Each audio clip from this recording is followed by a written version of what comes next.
Tenemos noticias de última hora sobre la guerra de Estados Unidos con Irán.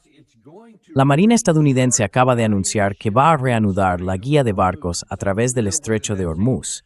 No está claro si se trata de un escolta físico o si simplemente van a indicarles por dónde navegar.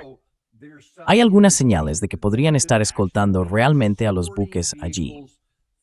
Según se informa, Estados Unidos ha reactivado el llamado Proyecto Libertad, una iniciativa anterior para guiar barcos por este corredor marítimo tan importante. Un funcionario dijo que la Marina planea ayudar a una docena de embarcaciones, entre ellas superpetroleros y buques portacontenedores, a cruzar esas aguas.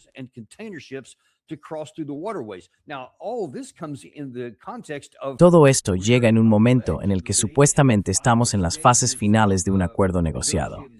El presidente Trump dijo este fin de semana que ya estamos al 95% del camino. Y ahora de repente intentamos reactivar el Proyecto Libertad, que afecta al lado iraní. Ni siquiera estamos cerca de un acuerdo. Así que vamos a intentar entender qué significa todo esto. Y hoy tenemos la suerte de contar de nuevo con el coronel Douglas McGregor en el programa, analista de defensa y política exterior, exasesor del secretario de Defensa y veterano de combate con numerosas condecoraciones. Doug, siempre es un placer tenerte de vuelta en el programa. Pero vaya, menuda forma de empezar, ¿eh?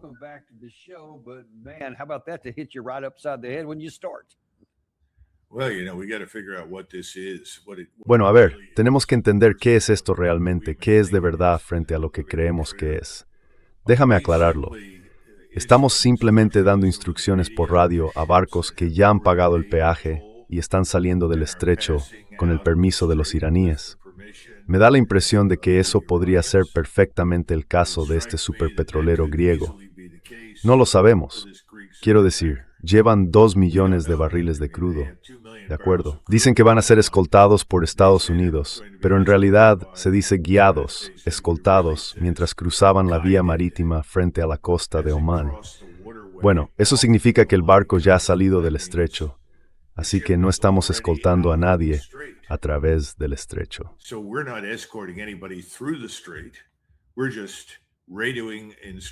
Estamos enviando instrucciones por radio a los buques que ya han pasado por el estrecho. ¿Es de eso de lo que estamos hablando? Si es así, no parece un gran logro. Quiero decir, básicamente estás diciendo, vale, de acuerdo, os ayudaremos a orientaros una vez que hayáis salido del estrecho, y muchas gracias por vuestra cooperación. Tal vez esa sea una forma de verlo. Pero por otro lado, si lo que estamos diciendo al mundo es que ahora vamos a entrar en el estrecho, a comunicarnos directamente con varios buques para indicar quién va después y avanzar con ellos detrás, que es lo que normalmente significa escoltar, entonces supongo que estamos reiniciando la guerra porque estoy seguro de que los iraníes hundirán los barcos. Así que, ¿qué es exactamente? ¿Tienes alguna idea, Dan? Yo no sé cuál de las dos cosas es cierta.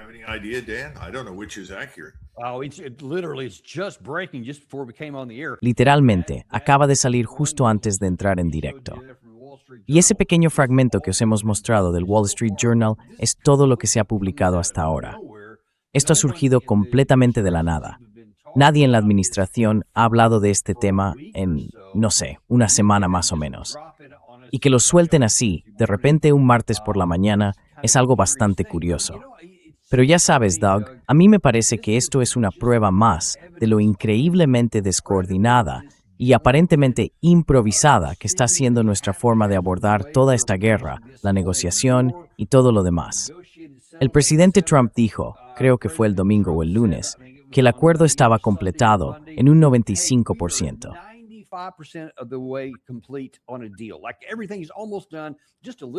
Parece que ya está casi todo hecho, solo queda un poco de trabajo. Y de repente él dice, por cierto, anoche todo el polvo nuclear debe entregársenos de inmediato. Sin polvo no se libera el dinero. Y ahora resulta que este proyecto Libertad va a reiniciarse aquí. Mientras tanto, estamos intentando avanzar en unas negociaciones. Te lo digo, te voy a mostrar lo que dijeron tanto el secretario de Estado Rubio como la parte iraní en un momento. Pero vamos a ver, ¿cómo se puede seguir el hilo de todo esto? Porque da la impresión de que alguien está lanzando dardos contra la pared a ver qué pasa. Literally somebody throwing darts on the wall and seeing what happens.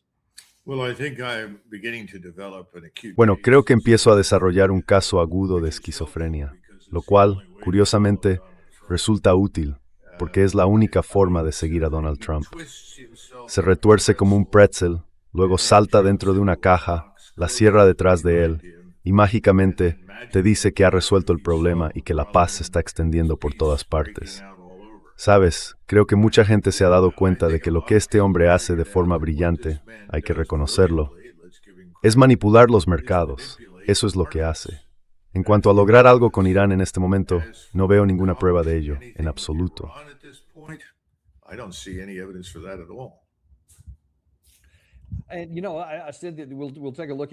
Y bueno, dije que íbamos a revisar lo que dicen los mercados o lo que ha comentado el secretario Rubio.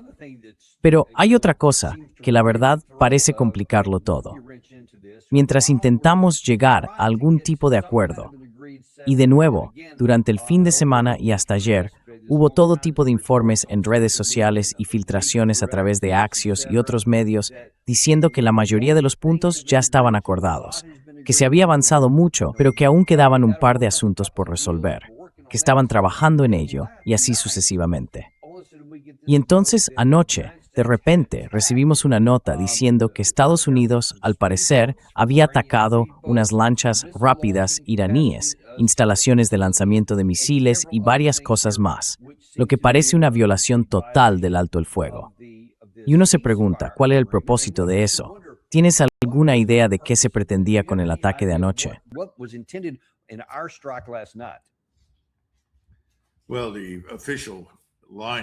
Bueno, la versión oficial del CENTCOM fue que respondimos en defensa propia.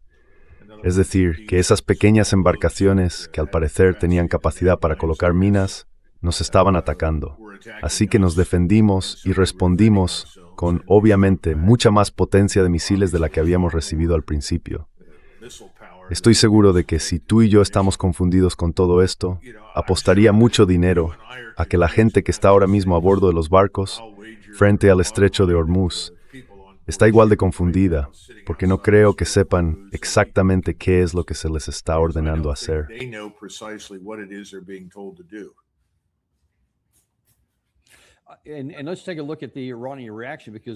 Veamos la reacción iraní, porque han dicho, atención, las tensiones van a aumentar, ya que amenazan con responder a los ataques de Estados Unidos. De hecho, algunos informes publicados esta mañana dicen que ya lo hicieron. No puedo verificarlo de forma independiente todavía, pero procede de la publicación Hormuz Letter, que afirmaba que Irán, o la Guardia Revolucionaria, dijo haber derribado otro dron MQ-9, haber disparado contra un F-35 y un dron RQ-4 como respuesta, y que además advirtieron que vendrán más acciones después. Lo que sí es oficial proviene de una de las fuentes diplomáticas en Irán, desde su embajada en la India.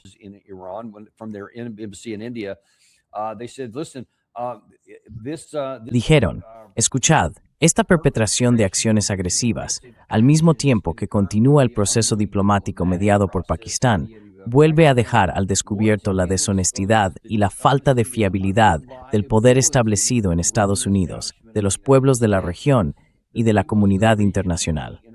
Además, demuestra que el enfoque basado en principios de la nación iraní, en tres ámbitos, el terreno, la esfera pública y la diplomacia, se fundamenta en una profunda desconfianza hacia el régimen estadounidense. Y luego al final, se puede leer, sin ninguna duda, la República Islámica no dejará sin respuesta ningún acto de agresión y no mostrará la menor vacilación en defender su soberanía.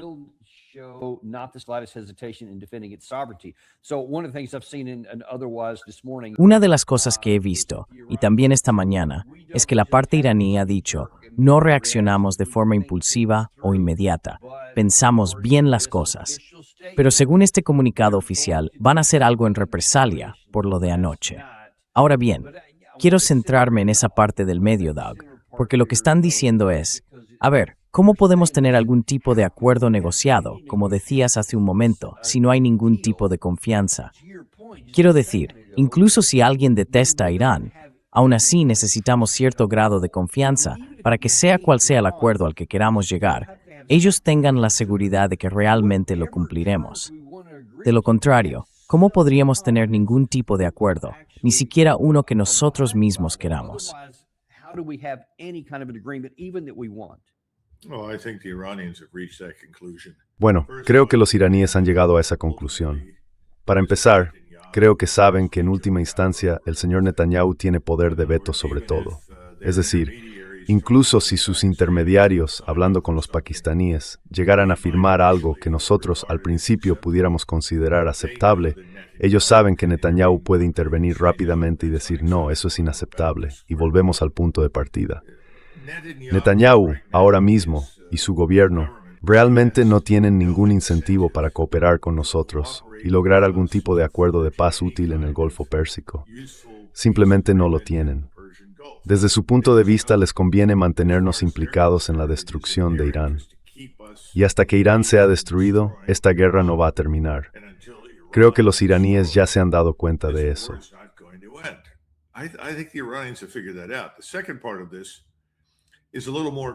La segunda parte de esto es un poco más compleja.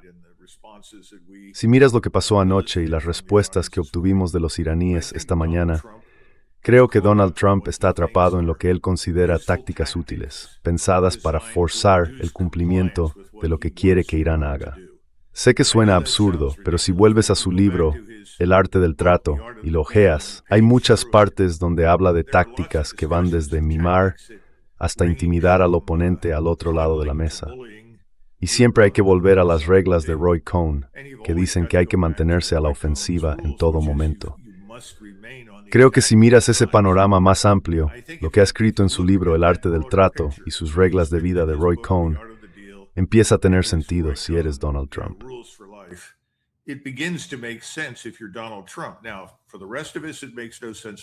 Ahora, para el resto de nosotros, esto no tiene ningún sentido. No estamos hablando de una operación inmobiliaria. Estamos hablando literalmente de vida o muerte para, en esencia, cientos de millones de personas en todo el mundo.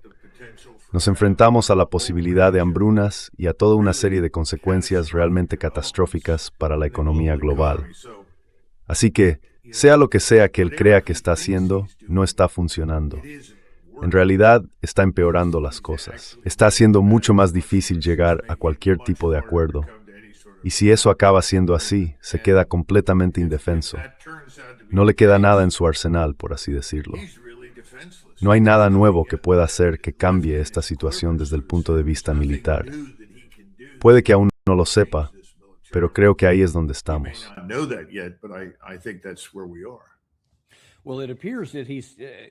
Bueno, parece que quizá no sea consciente de ello, pero aún así piensa, vale, intentemos la vía diplomática y veamos si con estas acciones tan disparatadas consigo que hagan lo que el secretario de Estado Rubio está intentando lograr. Y según dijo anoche en su avión, tenemos sobre la mesa los puntos básicos de un acuerdo preliminar.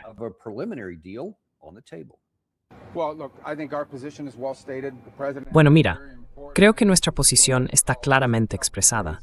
El presidente tuvo hace un par de días una llamada muy importante, diría que incluso histórica, con varios líderes de la región.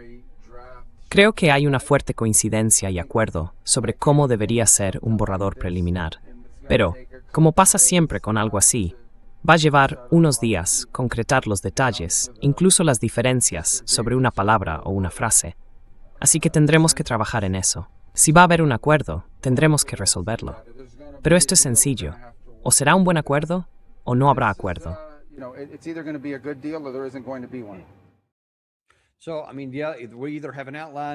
Quiero decir, sí, tenemos un borrador, pero si no es bueno, no habrá ninguno. Porque, por lo que oigo, me da la impresión de que él está diciendo algo así como, estas son las preferencias del presidente Trump. O cumples con todo esto, o no habrá acuerdo. Y entonces la pregunta es, ¿o qué? Porque el presidente Trump en Truth Social, creo que fue justo ayer, dijo algo como, quiero todo ese material nuclear de inmediato. Y no dijo, ¿o qué? Pero parece pensar que puede conseguirlo así, sin más. Y eso ni siquiera está sobre la mesa para la parte iraní, como veremos en un momento. Eso sería más bien en una segunda fase. Y sin embargo, Trump está diciendo que lo quiere antes de la primera fase. ¿Cómo se supone que va a funcionar eso, Doug? Well, Donald Trump is incoherent. Let's be frank. Bueno, Donald Trump es incoherente, seamos francos. No tiene un marco coherente al que se ciña y tiende a mezclar cosas, distintos elementos de un acuerdo en momentos diferentes, lo que explica, ya sabes, tu comentario sobre el polvo nuclear. Lo interesante es que Rubio suena, bueno, al final Rubio es más articulado. Lo que dice suena más plausible, pero al final el resultado es el mismo. O conseguimos lo que queremos, o no habrá acuerdo. En esencia, eso es lo que está diciendo. Y piensa que ningún acuerdo es mejor que un mal acuerdo. ¿Qué es un mal acuerdo? Cualquier cosa que deje a Irán intacto. ¿Y cuáles son los principales obstáculos? Pues obviamente todo este asunto del uranio enriquecido que vuelve una y otra vez al centro del debate. Y además de eso, que Irán no puede mantener el control del estrecho de Hormuz.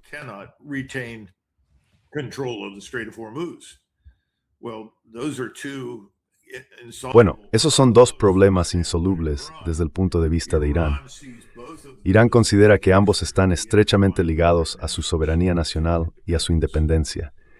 Así que creo que podemos decir con bastante certeza que no va a haber ningún acuerdo. Olvídalo. Además, no estamos hablando directamente con los iraníes. Parece que la gente no acaba de entenderlo, ¿sabes? Porque Donald Trump da la impresión de que estamos cerca de un acuerdo y de que ahora son mucho más profesionales, como si de repente nosotros nos hubiéramos vuelto profesionales. No puedo imaginar nada menos profesional que los matones que hemos enviado allí a negociar. Así que, a estas alturas, creo que solo nos queda esperar a que esta guerra estalle abiertamente, y creo que estamos cada vez más cerca. Con lo que pasó anoche, Persh Twilliroth y Thomas Arl Girdra Viert.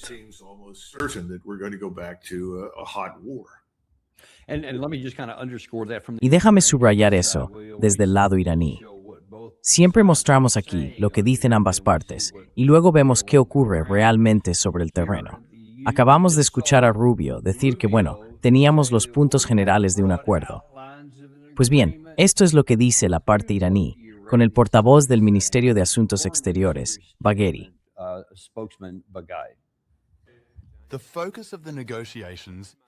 El objetivo de las negociaciones es poner fin a la guerra.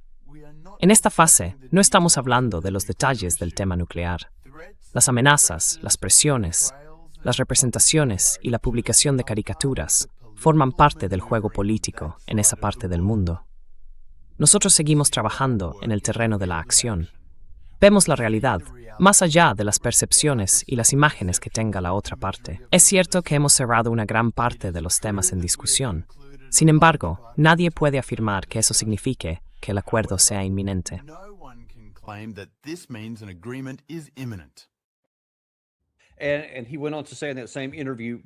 Y añadió en esa misma entrevista casi exactamente lo que tú acabas de decir. Dijo, mira, lo único que hemos estado haciendo es enviar intermediarios de un lado a otro a través de Pakistán. Pero también dijo que hasta que no estemos cerca de un acuerdo real, ni siquiera se van a reunir en persona, porque no tiene sentido. Así que, hasta que veamos a las dos delegaciones viajando a Pakistán, podremos decir, vale, ahora quizás sí haya algo posible aquí. Pero hasta ese momento, Irán dice que ni siquiera están cerca, aunque el presidente Trump sí lo esté.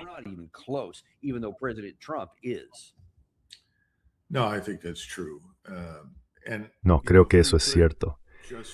Y bueno, si pudiéramos apartarnos un poco de lo que se está discutiendo ahora mismo y centrarnos en lo que, en mi opinión, son cuestiones muchísimo más graves que el presidente y sus colegas en Washington parecen no entender o no estar afrontando.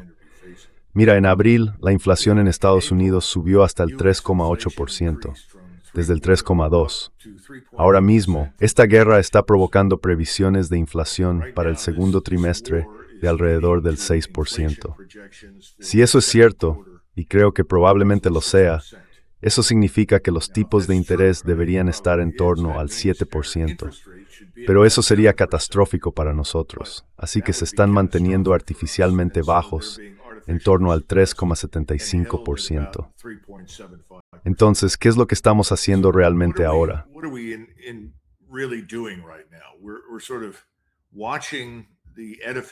Estamos viendo cómo el edificio de toda nuestra arquitectura de seguridad, de toda nuestra estrategia diplomática se hunde poco a poco en el abismo. Ahora bien, ¿por qué está pasando esto?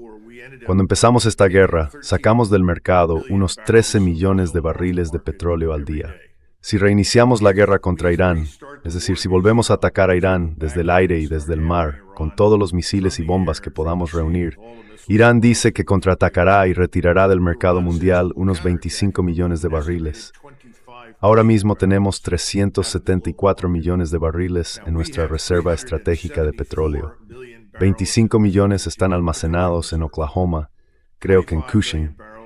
El resto, en su mayoría, están en Texas y Luisiana, a lo largo de las fronteras.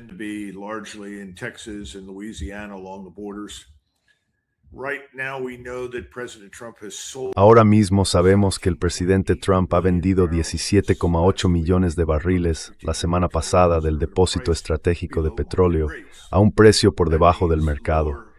Eso significa precios del crudo por debajo de $110 el barril.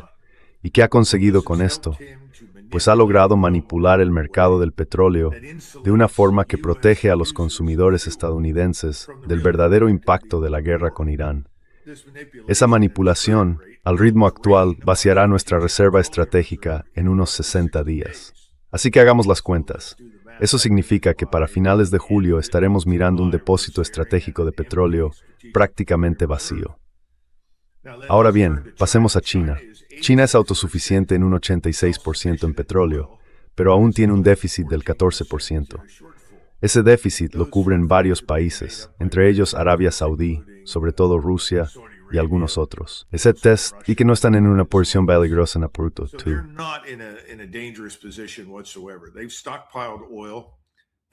Han acumulado petróleo.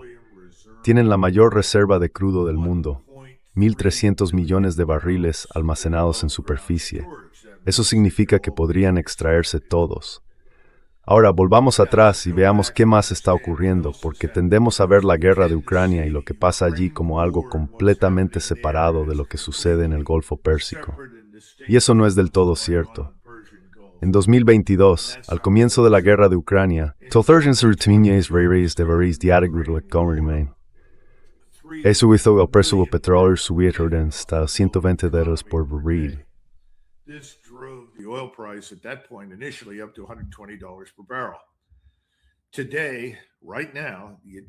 Hoy, en este mismo momento, el Reino Unido y nuestros aliados europeos están proporcionando componentes de drones y datos de localización a los ucranianos para que puedan atacar refinerías y otras infraestructuras petroleras dentro de Rusia. Esto ha tenido éxito en la medida en que ha reducido el suministro global en alrededor de 1.300.000 barriles diarios. A este ritmo, ¿cuáles son las implicaciones a largo plazo? Vamos a ver cómo la economía mundial se contrae en un 36%, según las estimaciones. Solo como referencia, la Gran Depresión redujo la economía mundial en un 20%. Sin embargo, los efectos de aquella crisis se mitigaron gracias a unas ratios de deuda sobre PIB mucho más bajas que las que existen hoy en Estados Unidos y en Europa.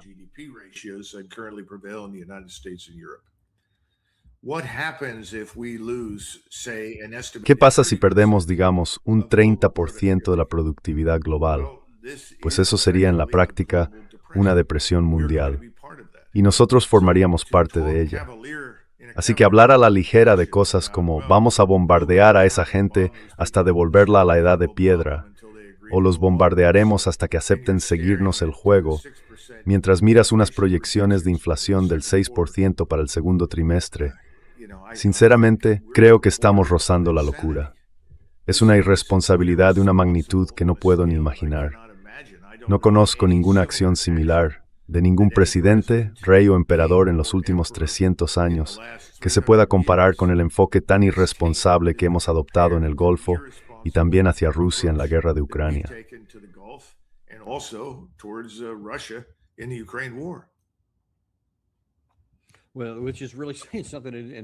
Bueno, eso ya es decir mucho, y nadie conoce la historia mejor que tú.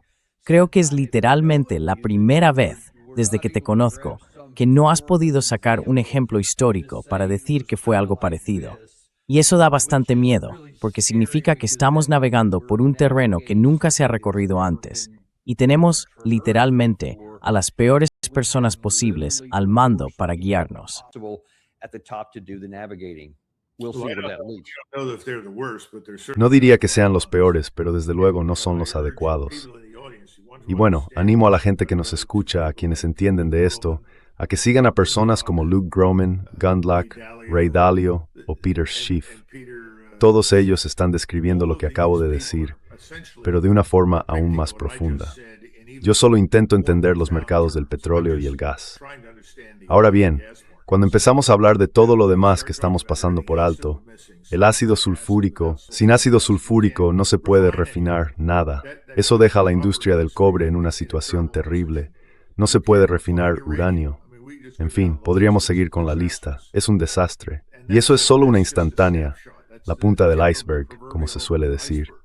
Y mientras tanto, aquí en Estados Unidos, vamos a bordo de algo parecido al Titanic, que ya está parcialmente bajo el agua. to the Titanic that is already partially underwater. That's our economy and the financial system. That's Esa es nuestra economía y nuestro sistema financiero. Ese es el punto. ¿Qué podemos hacer para salir de esto? Y sinceramente, a estas alturas no vamos a librarnos de todas las consecuencias.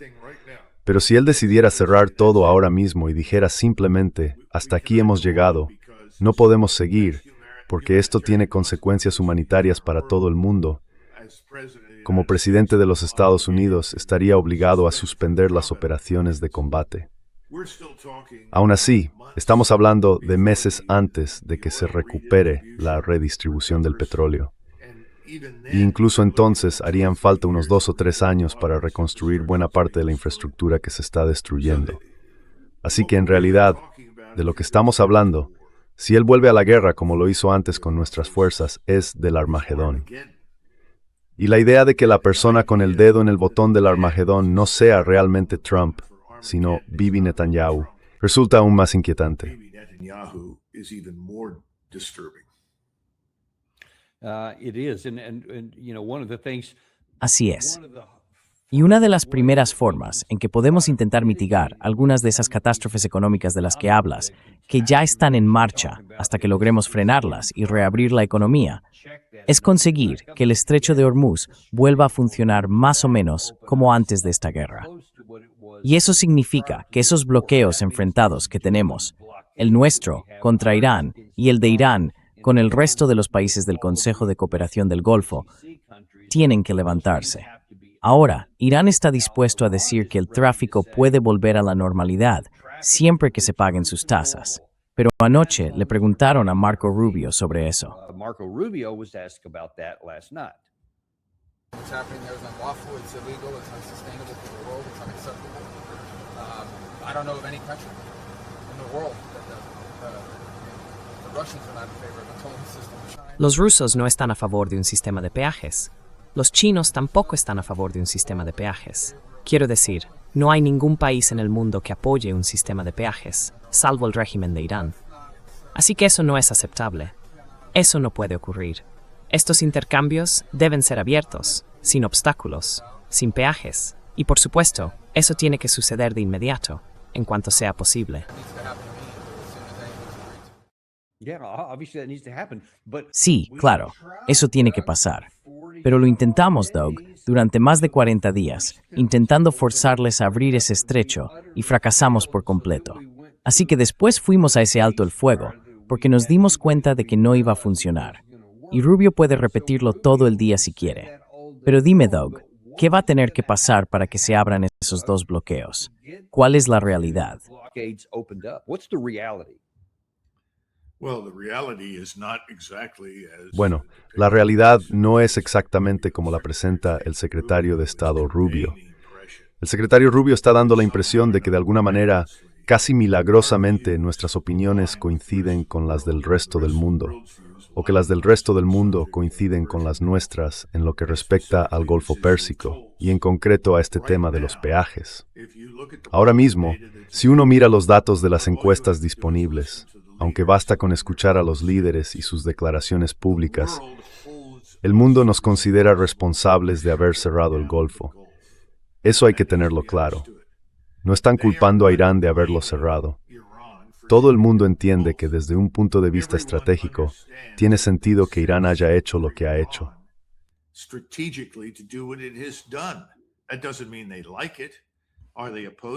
Eso no significa que les guste.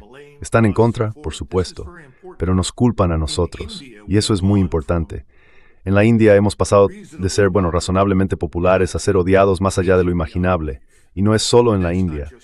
Esa actitud se está extendiendo muy rápido por toda Asia, especialmente en Japón y Corea, en China, por toda la región. Esto es catastrófico para nosotros. La verdad, no sé ni qué decir. Lo curioso es que me encontré con una declaración de Donald Trump, que hizo esta observación antes incluso de ser elegido por primera vez. Dijo que si nuestros presidentes simplemente se hubieran ido a la playa a disfrutar del sol y del mar, nos habría ido mucho mejor en Oriente Medio.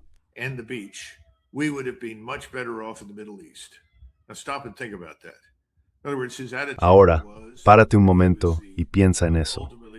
En otras palabras, su actitud fue que cuando finalmente se convirtió en el candidato del Partido Republicano en 2016, venía a decir algo así como, bueno, si no hubiéramos hecho nada, Dan, si simplemente hubiéramos ido a la playa a disfrutar del mar y del sol, hoy estaríamos mucho mejor en Oriente Medio.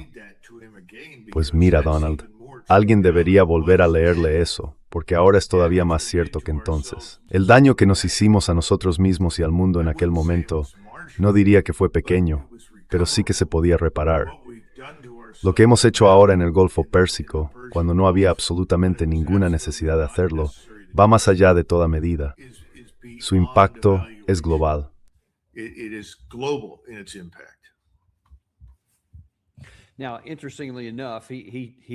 Curiosamente, el secretario Rubio dejó abierta esa posibilidad en el último fragmento de audio. Dejó caer que, si no conseguimos el acuerdo que queremos, podríamos volver a entrar. Mucha gente del entorno del presidente Trump lleva tiempo pidiendo eso. Ya sabes, los habituales: Jack Keane, el general Kellogg, Mike Pompeo, Mark Levin, Lindsey Graham, llevan diciendo lo mismo desde hace mucho.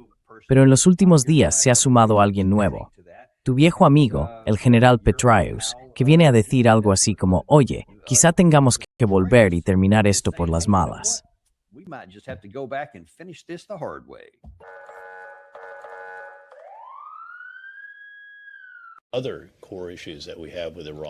Otros asuntos fundamentales que tenemos con Irán, como su reserva nuclear de casi 500 kilos de uranio enriquecido al 60%, solo un nivel por debajo del grado militar, el derecho a seguir enriqueciendo en el futuro, su apoyo a grupos aliados en la región que son bastante violentos, como Hamas, Hezbollah, las milicias chiíes en Irak o los hutíes en Yemen, y luego están los programas de misiles y todo lo demás. Creo que es muy poco probable que muchos de estos otros temas lleguen a resolverse.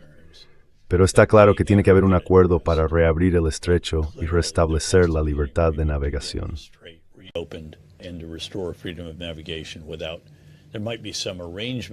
Podría haber algún tipo de acuerdo en el que se cobre una pequeña tasa que quizá vaya en parte a Irán, a Omán, quién sabe, y que sirva para ayudas a la navegación o algo por el estilo. Pero creo que eso es lo que ahora mismo resulta imprescindible. Y no estoy seguro de que Irán esté dispuesto a aceptarlo. En este momento, insisten en tener el control del estrecho y en poder cobrar peajes por su uso. Eso, en mi opinión, es inaceptable. Y puede que tengamos que volver a la guerra para dejarles claro que hablamos muy en serio sobre este asunto.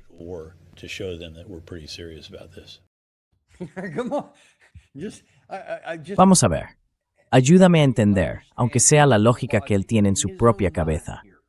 No lo consiguió cuando fue una guerra total durante unos 40 días. Ahora que nos hemos reabastecido con la misma munición contra los mismos objetivos y esperamos un resultado distinto. ¿Qué pasa por su cabeza cuando dice que quizá tengamos que volver a la guerra para demostrarles que hablamos en serio?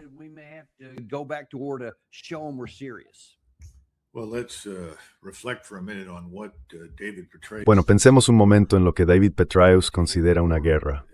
Para él, la guerra a estas alturas es simplemente bombardear desde gran altitud y lanzar misiles desde el mar, desde el aire, y ya está. No parece darse cuenta de lo que realmente está describiendo. Esto no es Irak, no es Afganistán, es Irán. Es un país enorme, tiene una civilización auténtica, es un verdadero Estado-nación. No es un conjunto de tribus árabes reunidas a la fuerza por el acuerdo Sykes-Picot. No tiene nada de artificial, es algo real. Está hablando de ir a la guerra. Y si vas a ir a la guerra con Irán, vas a tener que movilizar a Estados Unidos. No es un asunto menor.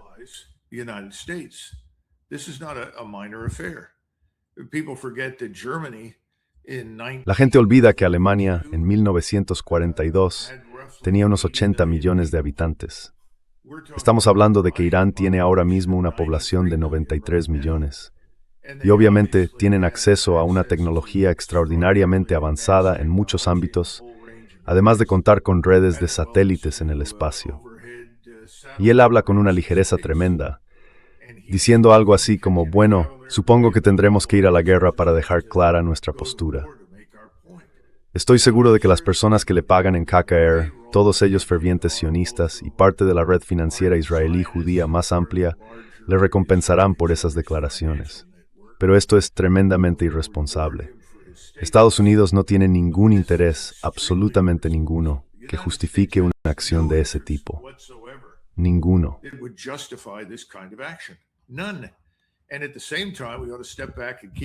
Y al mismo tiempo, deberíamos dar un paso atrás y recordar que existe un país llamado Corea del Norte del que todo el mundo insiste en decir que está gobernado por un loco. Yo nunca he creído eso. No pienso que esté loco. De hecho, creo que es una persona bastante sensata. Pero mucha gente piensa, bueno, es un maníaco peligroso y tiene armas nucleares. ¿Qué estamos haciendo al respecto? Nada. ¿Por qué no hacemos nada? Porque tiene armas nucleares. Entonces, ¿de qué forma encajan David Petraeus y todos los demás en esa agenda neoconservadora y globalista vinculada a Israel? Forman parte de un grupo de personas que están convenciendo a miles de millones en todo el mundo de invertir fuertemente en armas nucleares, para asegurarse de que nosotros y nuestros amigos israelíes nunca intentemos interrumpirles, desestabilizarles o invadirles.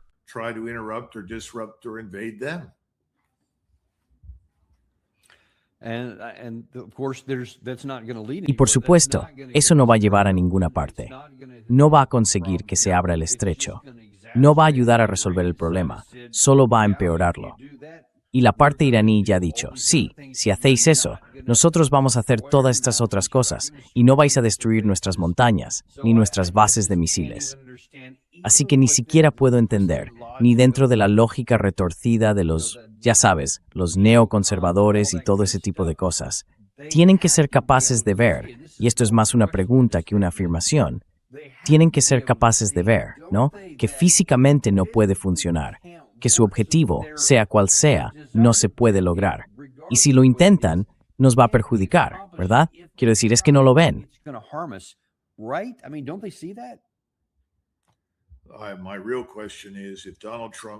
Mi verdadera pregunta es, si hace 10 años Donald Trump pudo decir al New York Times que si nuestros presidentes simplemente se hubieran ido a la playa a disfrutar del mar y del sol, nos habría ido mejor en Oriente Medio, ¿qué ha pasado? ¿Qué le ocurre a Donald Trump? Aquella fue una declaración perfectamente razonable y equilibrada de Donald Trump. Porque la primera ley en política exterior y diplomacia es no hacer daño. Es decir, si puedes evitar intervenir con poder militar, te conviene hacerlo. No tenemos ningún motivo para hacer nada de lo que Petraeus defendía. Entonces, ¿qué estamos haciendo? ¿Qué está haciendo Donald Trump? ¿Dónde está este hombre? ¿Qué le ha pasado? Supongo que esa es la gran pregunta, la de los $60,000, que me hago casi todos los días.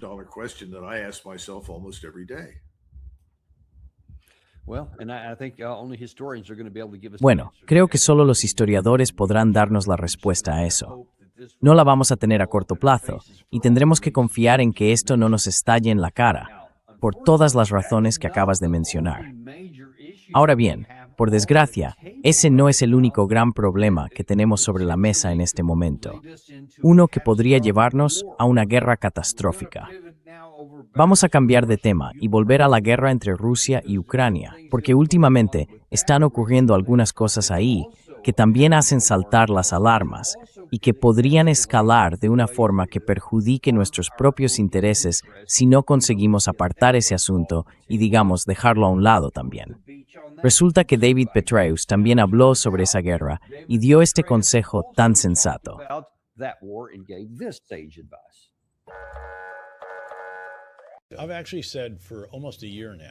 Llevo casi un año diciendo que puedo imaginar una situación en la que, si hay suficiente apoyo para los ucranianos, y esos 90.000 millones de euros de la Comisión Europea son realmente muy útiles, probablemente eso les cubra durante otro año y medio. Y si pueden seguir aumentando la producción de drones, de pilotos y de unidades que sepan utilizarlos y todo lo demás, y empiezan a adentrarse más en Rusia, causando tantas bajas que quizás sean equivalentes a las que Rusia recluta cada mes.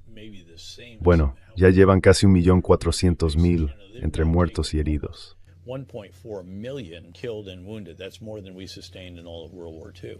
Eso es más de lo que sufrimos en toda la Segunda Guerra Mundial. Así que de repente el mes pasado los ucranianos recuperaron más territorio del que los rusos les habían quitado. Estoy convencido de que en algún momento del año que viene, Putin va a mirarse al espejo, sobre todo si se vuelven a imponer las sanciones sobre la venta de su petróleo y el precio del crudo, y su Fondo Nacional de Bienestar se queda sin dinero porque se está desviando hacia el complejo militar industrial. Si todo eso ocurre, creo que podríamos llegar a un punto en el que Rusia necesite un alto el fuego tanto como lo necesita Ucrania. Así que, según el hermano Petraeus, ese viejo está en un buen lío. Dentro de poco va a empezar a tambalearse, se le van a caer las ruedas y no sé, el lado ucraniano va a avanzar hasta Moscú. ¿Tú qué opinas de eso?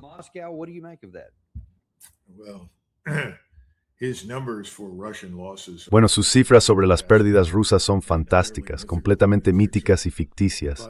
Pero ya sabes, está leyendo un conjunto de argumentos preparados por la CIA, el MI6 y el Mossad. Nada nuevo en eso. Es todo un disparate. Además, recuerda, este es el hombre que nos dijo, creo que fue en 2023, o quizá lo dijo en 2024, ha dicho tantas cosas tantas veces que resultaron ser catastróficamente erróneas. Pero seguía insistiendo. Bueno, ahora los ucranianos por fin dominan las operaciones combinadas. Y confío en que, con la nueva llegada de equipo y el entrenamiento de la OTAN, van a poder romper las defensas rusas.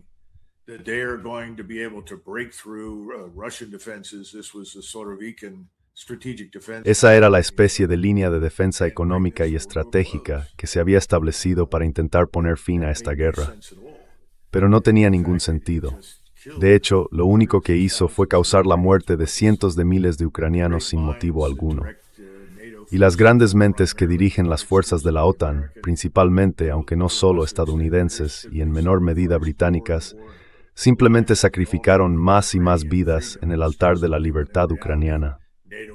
Supuestamente, aunque en realidad se trataba de la expansión de la OTAN. Cuesta escuchar todo esto y tomárselo en serio. Creo que él ha pasado por alto algo que tú entiendes, que yo entiendo, y que creo que los rusos también están empezando a concluir. Los ataques por sí solos no ganan las guerras.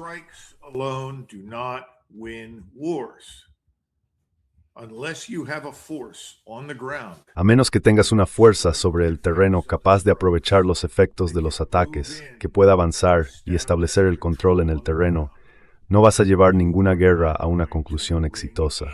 No se puede hacer. Ahora bien, uno pensaría que los rusos entendieron esto hace mucho tiempo. Pero por varias razones, el presidente Putin ha decidido actuar con contención. Ha querido mantener sus fuerzas al margen. En primer lugar, no quiere gobernar toda Ucrania. La gente que dice es débil, por eso no toma Ucrania, eso es una tontería. No quiere gobernar Ucrania. Lo que no quiere es que Ucrania se convierta en un bastión para futuros ataques de la OTAN contra su país. Y ya está.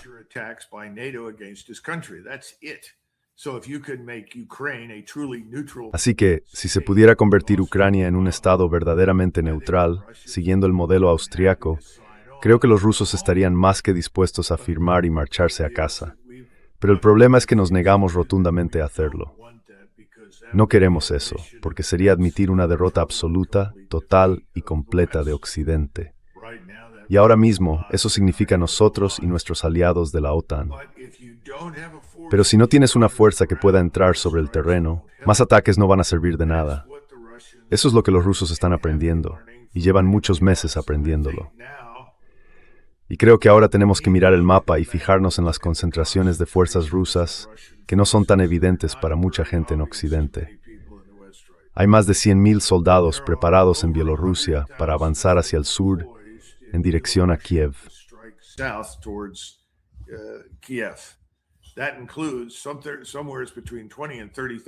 Eso incluye entre 20 y 30,000 soldados norcoreanos.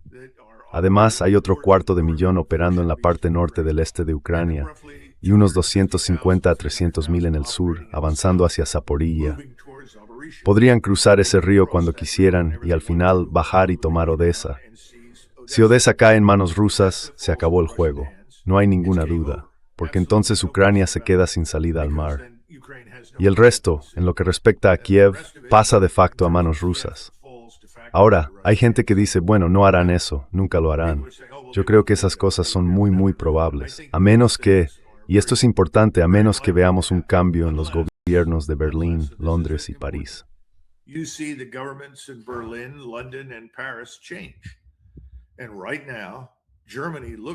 Y ahora mismo, parece que Alemania podría acabar teniendo una canciller que no es globalista, que no es una candidata neoconservadora, sino alguien que realmente es una nacionalista alemana y que está comprometida con los intereses y el bienestar del pueblo alemán. Y esa persona es Alice Weidel. Es posible que llegue a ser canciller. Hoy por hoy, no se puede gobernar ese país sin la AfD. Tienen alrededor de un 30% de apoyo y sigue creciendo dentro del electorado alemán. Si eso ocurre, la AfD ha dejado muy claro que van a volver a comprar energía barata a Rusia. También han dicho claramente que expulsarán a las Fuerzas Armadas de Estados Unidos del territorio alemán como deberían. Deberíamos habernos ido de allí hace 30 años. Hemos tenido esta conversación muchas veces.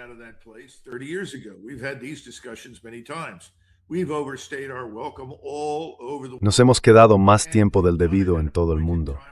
Y lo hemos hecho justo en un momento en el que la tecnología exige una retirada. Porque si colocas cualquier cosa demasiado adelantada, como estamos ahora mismo desplegados, te arriesgas a perderlo todo en los primeros minutos de cualquier crisis o conflicto por culpa de misiles guiados de precisión. Da igual si son misiles balísticos tácticos, misiles balísticos de teatro, sistemas no tripulados de distintos tipos, lo que sea. No se puede sobrevivir a eso. Así que tiene sentido que ocurra. Y el nuevo canciller de Alemania no va a poner al país en pie de guerra total para financiar la creación de un nuevo ejército al estilo de la Segunda Guerra Mundial, porque sería un despilfarro para los alemanes. En resumen, si eso sucede, creo que la paciencia de Putin se verá recompensada.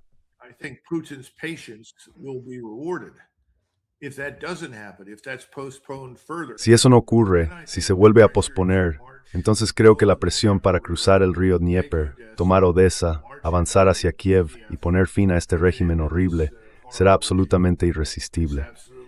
Y el mayor error que podríamos cometer sería dejarnos arrastrar a eso. La buena noticia es que el presidente Trump al menos expresa el deseo de salir de esta situación. El problema es que seguimos proporcionando los datos cruciales de nuestros satélites, de nuestra comunidad de inteligencia y de nuestras plataformas, que permiten a los ucranianos hacer lo que están haciendo contra la infraestructura rusa, incluidos los objetivos civiles que han sido atacados y han causado muertes innecesarias de civiles. Así que eso es un problema. Deberíamos cortar con eso. Eso debería haberse hecho hace mucho tiempo. Debería haberse hecho cuando Trump fue investido por primera vez. Pero no lo hizo.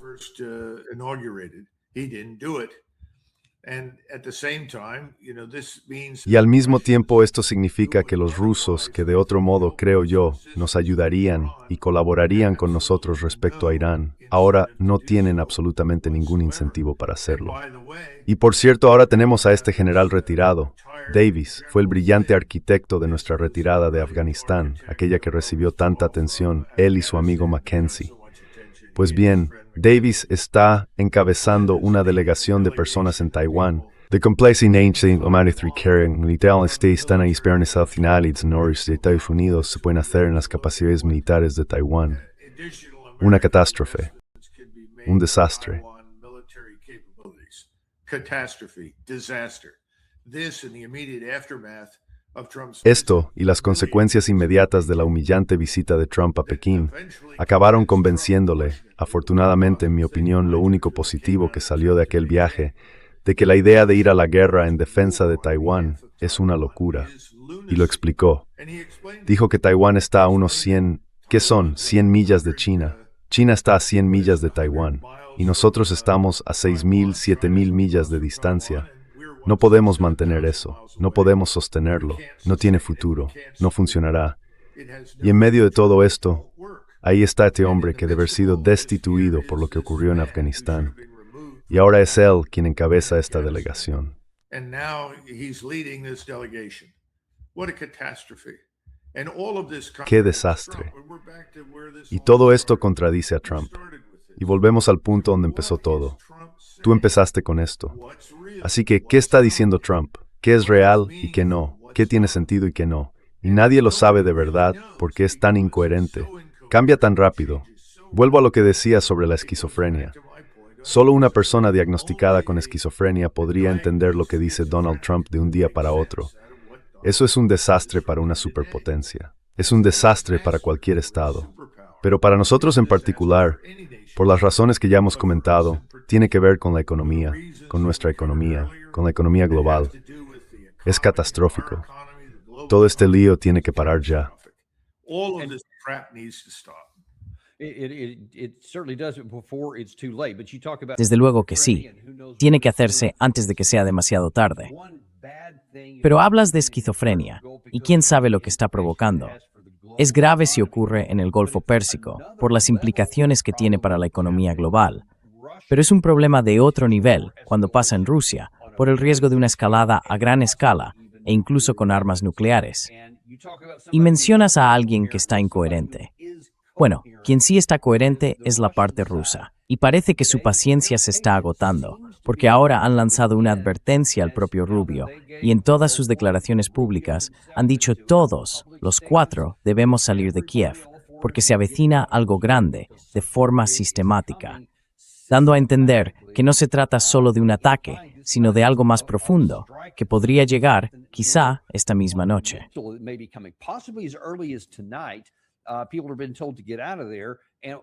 Se ha dicho a la gente que salga de allí. Y para empezar, ¿qué opinas de esa afirmación? Todo esto está relacionado con la acusación de que el lado ucraniano atacó una escuela y mató a varios niños en Lugansk, en la parte de esa región que está bajo control ruso. Y Rusia dice, ya está bien, la OTAN os ha estado dando cobertura, apoyo aéreo o permitiendo que uséis los corredores aéreos para atacar dentro de Rusia.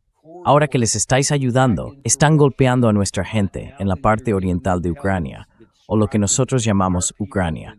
Y ahora dicen, se acabó, vamos a actuar. ¿Dónde crees que estamos en todo esto? ¿Y qué crees que podría ser Rusia?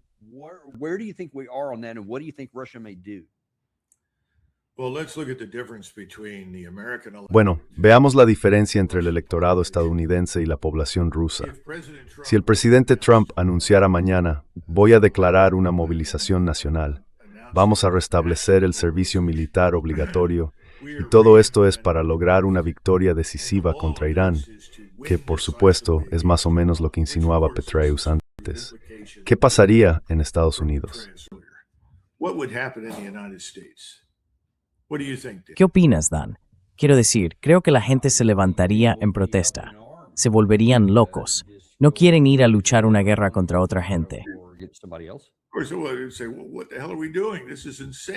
Por supuesto dirían, bueno, ¿qué demonios estamos haciendo? Esto es una locura. ¿A quién le importa lo que pasa en el Golfo Pérsico? Estos son los Estados Unidos. ¿Qué hacemos aquí? ¿Qué estás haciendo tú para resolver mis problemas? Mi problema es pagar la gasolina, comprar comida y todo lo demás. Exactamente. Pero en Rusia es distinto. La población rusa y su gobierno están mucho más cerca, mucho más alineados de lo que la gente en Estados Unidos y en el mundo occidental se imagina. El pueblo ruso está harto, ya ha tenido suficiente, quiere que esto termine. Y si Vladimir Putin dijera, he resistido esto, me he opuesto, pero no veo otra alternativa, voy a movilizar a Rusia para una guerra que ponga fin a la guerra con Ucrania, eso sería bien recibido en Rusia. That would be welcomed in Russia. People would rather go at it and get it. La gente prefiere enfrentarse a ello y acabar de una vez, antes que seguir viviendo con esta tontería. Así que la situación es muy distinta. No lo entendemos. Cuando Lavrov dice lo que dice, o Putin dice lo que dice, o incluso Karaganov, y no estoy respaldando sus comentarios sobre las armas nucleares, no creo que los rusos quieran hacer eso. Pero cuando escuchan eso, el ruso medio piensa, sí, ¿por qué estamos aguantando esto? Terminemos con ello. Entremos ahí y destruyamos a esa gente. Son malos, son perversos, no hay otra opción. Así que mira esas dos imágenes. Y el lado estadounidense no va a hacer lo que Petraeus quiere hacer, igual que nunca llegamos a hacer una verdadera ofensiva en Afganistán. Lo recordarás. Se hablaba de enviar entre 80 y 100,000 soldados.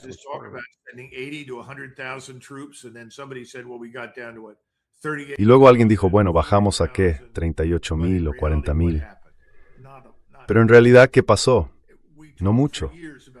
Llevamos años hablando del giro hacia China, y ese giro hacia China siempre se explicaba en privado como algo enormemente caro porque habría que gastar cientos de miles de millones de dólares en nuevas instalaciones, nueva infraestructura por toda Asia para poder sostener operaciones contra los chinos. Así que, ¿qué pasó realmente en Asia con la guerra contra China? No mucho.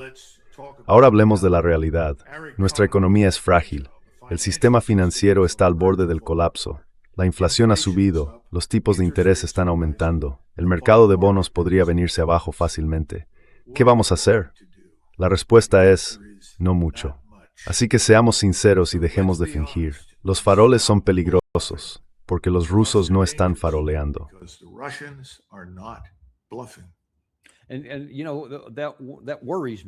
Y sabes, eso me preocupa, tengo que decirlo, Doug, porque déjame contarte algo nuevo que acaba de salir.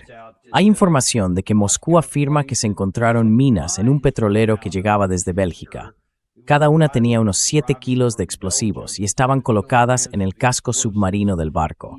Eso podría haber sido, no sé, quizá una operación de falsa bandera, no lo sé con certeza, pero podría haber sido algo que explotara en un puerto ruso. Wow, esto. What I make of it is as follows. Lo que pienso es lo siguiente. El presidente Trump ha fracasado estrepitosamente en ofrecer el liderazgo que la Organización del Tratado del Atlántico Norte necesita y que, como presidente de Estados Unidos, está obligado a ejercer. Lo único que ha hecho es intimidar, atacar, abusar y ofender a la gente con la esperanza de que así gasten más en defensa nacional. Bueno, si a eso se le llama liderazgo, de acuerdo. Pero yo no lo veo como una muestra de verdadero liderazgo. Y el liderazgo que debería ejercer ahora mismo es poner fin a esta locura en Ucrania. Eso era lo primero que tenía que hacer desde el principio, porque esta guerra en Ucrania siempre ha sido peligrosa. Nunca hubo ninguna garantía de que no pudiera estallar de repente y extenderse. Eso es lo que preocupaba a todo el mundo desde el principio, y con razón, a cualquiera con un poco de sentido. From the beginning, with good reason, anyone with a brain. The fact that it hasn't doesn't mean it won't. El hecho de que no haya pasado no significa que no vaya a pasar. Ese es el punto. Y si ahora mismo eres ruso y ves lo que han hecho los países bálticos para facilitar y apoyar estos ataques dentro de Rusia, si miras a Polonia y lo que han hecho los polacos, los alemanes, los checos, los escandinavos, los británicos, todos esos países, de una forma u otra, han aportado componentes, inteligencia, equipo y tecnología. Y entonces llegas a la conclusión de que hay que hacer algo. Y ese algo suele ser muy malo. En este caso podría ser catastrófico. El presidente Trump tiene que dar un paso al frente y decir, se acabó. Muy fácil. No envías 5,000 soldados más a Polonia cuando los alemanes te están diciendo que te vayas. No envías 5,000 soldados más a Polonia cuando intentas poner fin a una guerra estúpida, autodestructiva y devastadora en Ucrania.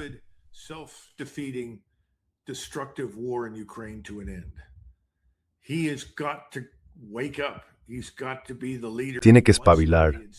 Tiene que ser el líder que dice que quiere ser, pero no lo es. Eso significa acabar la guerra en Ucrania de la única forma en que puede terminar, cortando por completo nuestro apoyo. Salir de allí y después animar y estar dispuesto a acoger las conferencias que hagan falta, para que al menos los países que hacen frontera con Rusia y Ucrania puedan opinar sobre cómo debe ser el resultado, siempre que ese Estado sea neutral, no forme parte de la OTAN y no suponga una amenaza para Rusia. Eso se puede hacer. Él puede hacerlo, pero nunca lo ha hecho. Ha fracasado. Y en cuanto al Golfo Pérsico, como no vamos a invadir Irán para que se convierta en lo que Israel quiera que sea, ha llegado el momento de ser sinceros, no de seguir a Netanyahu y poner fin a la guerra.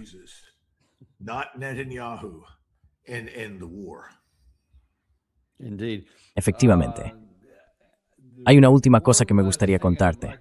No sé si tienes tiempo suficiente. Sé que estamos ya casi al final del tiempo habitual. ¿Tienes unos minutos más? Claro.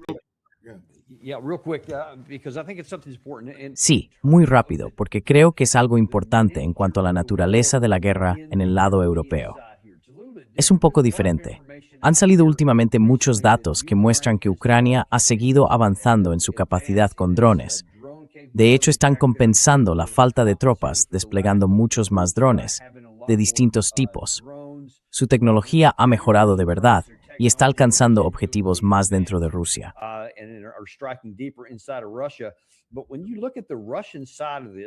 Pero cuando miras el lado ruso de todo esto lo ha publicado el Ministerio de Defensa ruso, tienen aquí unas cifras que no encajan con lo que la mayoría de la gente piensa. Dicen que el 55% de las bajas ucranianas siguen siendo causadas por artillería y cohetes, un 32% por ataques aéreos y solo un 8% por drones y drones de vista en primera persona. Y eso me sorprendió, porque yo había oído, y la mayoría de la gente afirma que es justo al revés, que en la guerra moderna ese porcentaje es mucho más alto. ¿Qué opinas de esas cifras, o ni siquiera son fiables?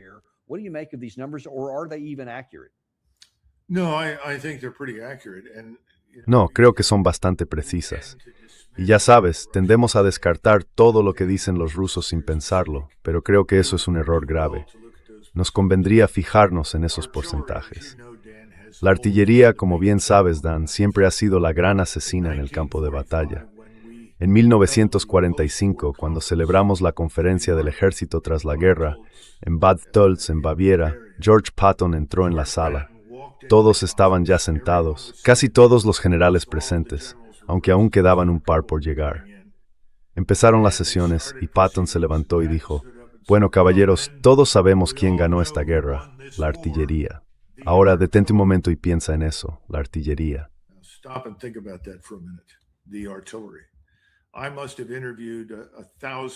He debido de entrevistar a 1,000,000 de veteranos alemanes a lo largo de mi carrera, y cuando hablaban del ejército de Estados Unidos tenían muchas cosas que decir, no todas precisamente halagadoras, pero había algo que todos repetían una y otra vez. La artillería americana era devastadora, precisa y muy rápida en responder. Eso mismo es cierto ahora para los rusos. Además, hoy tenemos algo que se llama poder aéreo. Y el poder aéreo tuvo un enorme impacto en la Segunda Guerra Mundial, pero no fue tan decisivo como la artillería, porque no era tan preciso. Hoy eso ha cambiado. Podemos bombardear y usar misiles con una precisión y una exactitud enormes. Así que cuando uno mira esos dos primeros porcentajes, todo cobra un sentido absoluto.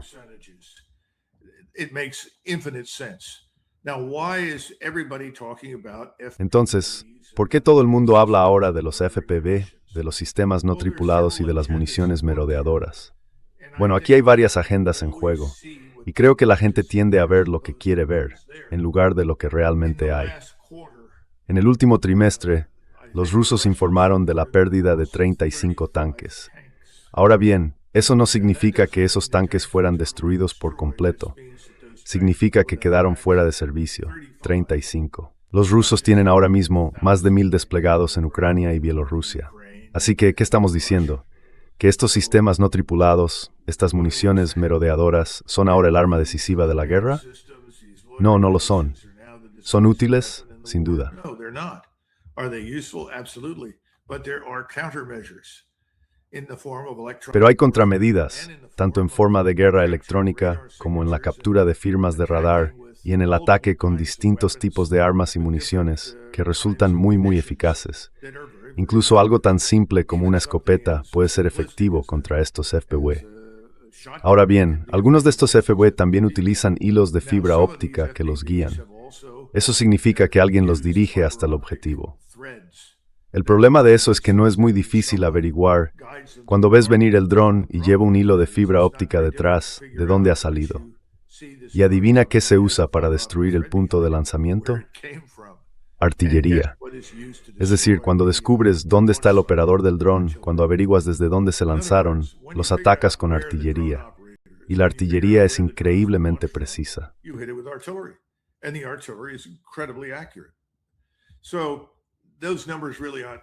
Así que esas cifras, la verdad, no son sorprendentes. Lo último que quiero señalar es que ahora mismo hay una tendencia muy poco saludable y peligrosa, diría yo, en las Fuerzas Armadas de Estados Unidos. Y es que queremos retroceder. Queremos volver con Dave Petraeus a 1942, a la guerra de armas combinadas. Queremos retroceder con los generales a masas y masas de infantería ligera. Sabes, una vez hablé con un veterano de la Segunda Guerra Mundial y estaba viéndonos en el ejercicio Reforger. Y me dijo, esto no es una guerra de verdad. Le pregunté, ¿por qué no? Y me respondió, todos esos tanques y toda esa artillería. Pero ¿dónde están los miles de infantes caminando por las carreteras?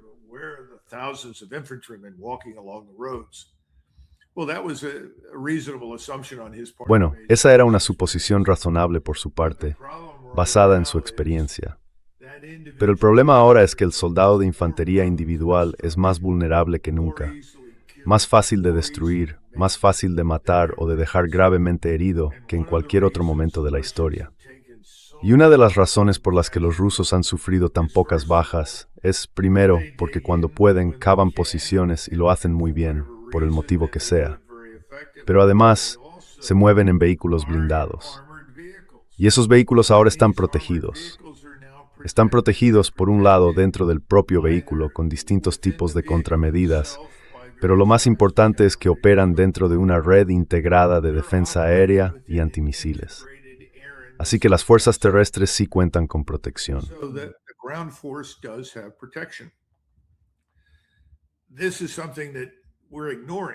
Esto es algo que estamos ignorando, y estamos imaginando esas imágenes de Superman con un propulsor a la espalda y un arma láser volando por el campo de batalla y ganando la guerra. Ya sabes, este tipo de locuras eran populares en los años 30. Entonces teníamos naves espaciales, pistolas láser y todo eso. Y a lo largo del tiempo ha habido distintos físicos que han dicho que estamos a punto de tener esas armas de rayos, que llegarán la semana que viene, el año que viene, el mes que viene, pero no ha pasado. Y muchas de esas cosas no van a pasar en mucho tiempo, si es que llegan a pasar alguna vez. Y de nuevo, todo el mundo se olvida de la contramedida. Por cada medida hay una contramedida. Ahora mismo no existe un arma milagrosa.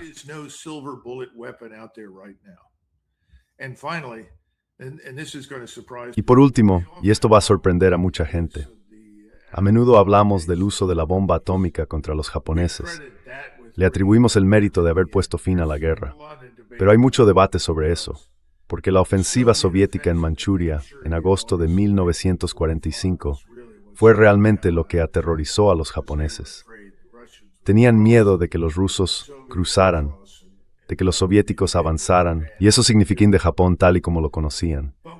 Aún así, nosotros entramos en Japón por tierra. Es decir, no lanzamos una bomba, declaramos la victoria y nos fuimos. Los rusos no pueden hacer eso. Nosotros tampoco. Tenemos que asumirlo. Y si no estamos dispuestos a enviar tropas terrestres, entonces, ¿para qué demonios lo estamos haciendo?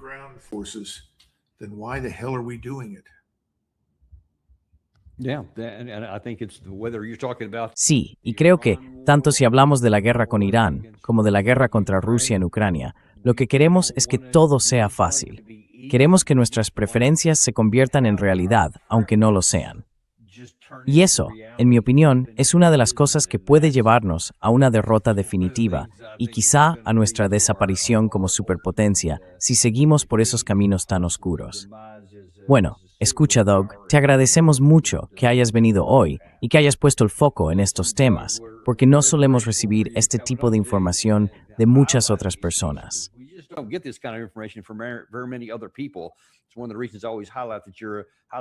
Es una de las razones por las que siempre destaco que eres un veterano de combate con muchas condecoraciones.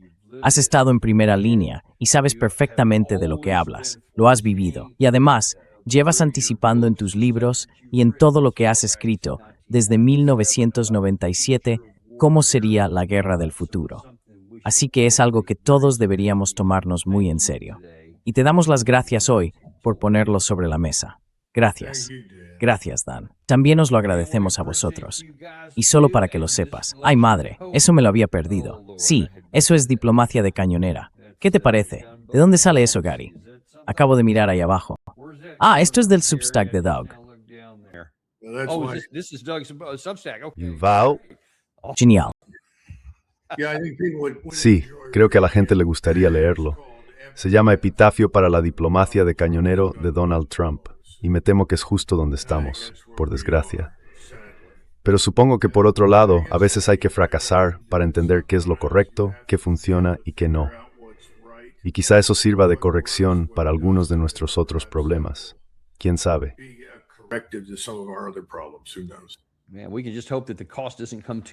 Bueno, solo podemos esperar que el precio de aprender esas lecciones no sea demasiado alto. Eso es lo que solemos decir. Y por cierto, para que lo sepáis, hoy tenemos un par de invitados muy interesantes. Primero, vamos a contar con el profesor Marandi, que nos va a ofrecer una visión directa, sin rodeos. Esto es lo que dice la parte iraní. Olvidaos de cómo lo están presentando muchos medios occidentales.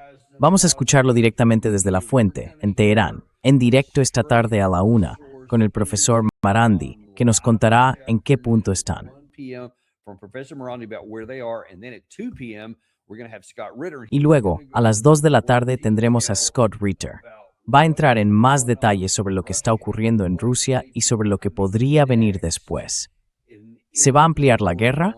Hablaremos con él más tarde, hoy a las 2 en punto. Muchas gracias a todos y nos vemos en el programa Daniel Davis Deep Dive.